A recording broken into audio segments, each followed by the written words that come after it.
25 години е стара најмладата пациентка заболена од рак на дојка во источниот регион, загрижено констатираат надлежните.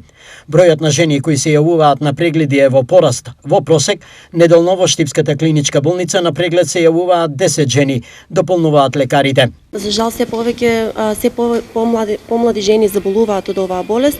Ако претходно просечната граница е била 45 до 50 години, сега просечната граница е минималната возрастна граница е од 25-та година па нагоре. На која возраст е потребно жените да извршат мамографски преглед?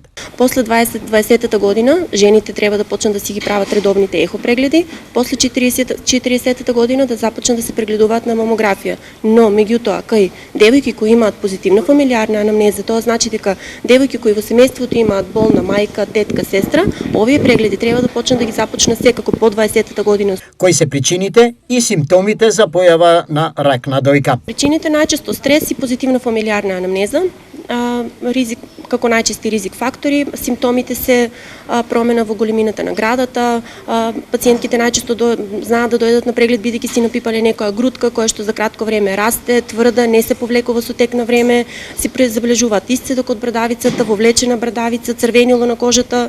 Превентивата е најдобар лек. Затоа лекарите апелираат. Апелот е да не биде само месец октомври, месец во кој што ќе ставиме фокус на оваа болест, со оглед на тоа што ова е болест која на глобално ниво се зголемува и нејзината инциденца се зголемува за 1% секоја година. Фокусот нејзин треба да биде во текот на целата година, а не само во месец октомври. Ова денеска се слушна на првиот семинар за рак на дојка, насловен како "Телото зборува, умот страда, ајде да слушаме", во организација на студентски организирана медицинска асоциација во Штип. Целта на овој семинар е да се подигне свеста и всушност да се свати дека медицината не е само теорија, не е само пракса, туку е всушност уметност на слушање, затоа што слушањето е всушност лекот, се слушат симптомите, се слуша телото, но се слушат и емоциите, токму тоа ќе го фатиме во овој семинар.